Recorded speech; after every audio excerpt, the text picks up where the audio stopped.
हुकूमत पाकिस्तान मईशत को ट्रैक पर लाने के लिए बहुत सी तजवीज़ पर गौर कर रही है। कर्जों के बोझ तले हुकूमत के पास ऑप्शंस तो महदूद हैं, इसलिए वो कोई नए तरीके पर गौर करने की बजाय पुराने तरीकों से माशी बोझ को कम करने की कोशिश में दिखाई देती है, जो इससे पहले कई मुंतखब हुकूमतों ने भी इनिशिएटिव्स लेने चाहे, लेकिन वो शदीद दबाव और मज़ाहमत की वजह से इन इनिशिएटिव्स को सक्सेसफुली एग्जीक्यूट नहीं कर पाए। बहुत सी हुकूमतों ने कोशिश की कि किसी तरह पेंशन में इस्लाहात लाई जाएं, क्योंकि बाज़ महकमों में ये इंतहाई गैर मुसावियाना तौर पर जारी की जा रही हैं। ऐसे ऐसे केसेस भी सामने आए कि जब पेंशनर्स की वफ़ात के बाद उनकी अहलिया पेंशन की हकदार ठहरी, लेकिन उनकी वफ़ात के बाद भी पेंशन देने का सिलसिला जारी रहा। अब हुकूमत वक्त इन पेंशनर्स में, उनकी पेंशन में इस्लाहात के लिए पर तोल रही है। इन इस्लाहात में जो तजावीज़ दी जा रही हैं उनमें से कुछ बेहतर है, लेकिन कुछ नहायत मुतनाज़ा भी हैं। खबर है कि दिफा और मुसल्लह अफवाज से ताल्लुक़ रखने वाले अफराद को इस्तिस्ना देते हुए वजारत ख़जाना ने पब्लिक सेक्टर के रिटायर्ड मुलाजमीन की पेंशन में संगीन और बड़ी तब्दीलियाँ करने की समरी वज़ीर आज़म को भेजी है,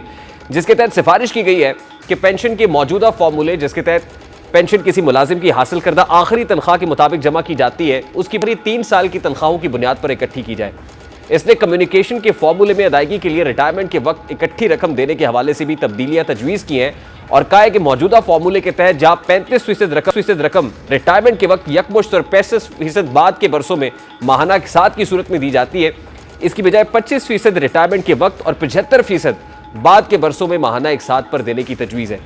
पेंशन को तीसरी सतह जैसे कि गैर शादीशुदा, तलाक याफ्ता या बेवा बेटी को उम्र भर देने की बजाय सिर्फ 10 साल तक देने की तजवीज़ है, लेकिन शौहदा के ख़ानदानों के लिए हद 20 साल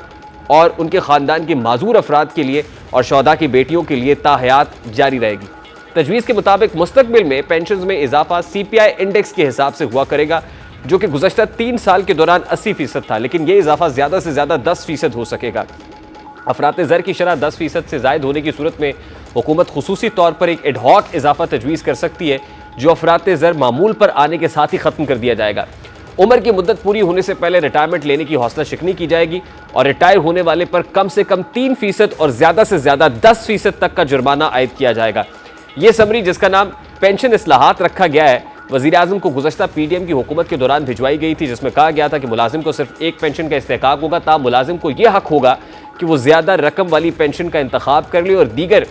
जो पेंशन हैं उनको जाने दें। मौजूदा कवानीन के तहत बच्चे या शरीक हयात की मौत की सूरत में पेंशनर्स के लवाहिकीन को एक से ज़्यादा पेंशन वसूल करने का हक होता है। मिसाल के तौर पर शरीक हयात बच्चों या वालिद के इंतकाल की सूरत में पेंशन एक शख्स को जाती हैं, अलबत्ता सर्विस यानी फ़ौजी नौकरी करने वालों या शौहदा के ख़ानदानों पर इसका असर नहीं पड़ेगा। वो अफराद जिन्हें पब्लिक सेक्टर में दोबारा से नौकर रखा जाता है, उन्हें तनख्वाह और पेंशन दोनों के फ़वाइद देने की वफाकी हुकूमत मजाज नहीं होगी। मुतल्लिका मुलाजिम को या तो तनख्वाह और या फिर पेंशन में किसी एक चीज़ का इंतखाब करना होगा, और बतौर फ़ौजी नौकरी करने वाले को अगर किसी सरकारी ओहदे में दोबारा से नौकर रखा जाता है तो उसे अलबत्ता तनख्वाह और पेंशन दोनों 60 साल की उम्र तक हासिल करते रहने की इजाज़त होगी। फ़ौज की नौकरी में रिटायरमेंट की औसत उम्र 20वें ग्रेड से नीचे 50 से 52 साल है, 19वें ग्रेड में 46 से 48 साल है, 18वें ग्रेड में 42 से 44 साल और सिपाहियों के लिए 38 से 40 साल है। अब ये मुजवज़ा तरामीम है, समरी कर ली गई है, अप्रूव होती है नहीं, क्योंकि केयर टेकर गवर्नमेंट है, अप्रूवल के चांसेस ज़्यादा हैं। जो इलेक्टेड गवर्नमेंट होती है उसके पास अपना वोट बैंक लूज़ करने का या उसको मज़ामत का ख़तरा भी होता है, तो वहाँ पर इस तरह के डिसीजंस लेना मुश्किल होता है। अब देखना यह है कि क्या ये हुकूमत ये डिसीजन ले पाएगी और इस पर एग्री करने के बाद इस समरी पर दस्तखत भी हो जाते हैं, या this will remain hanging in the air. Program का वक्त अपने इख्तिताम को पहुँचा, आपसे मुलाकात होगी इंशाअल्लाह। कल अपना रखिए ख्याल। अल्लाह हाफ़िज़।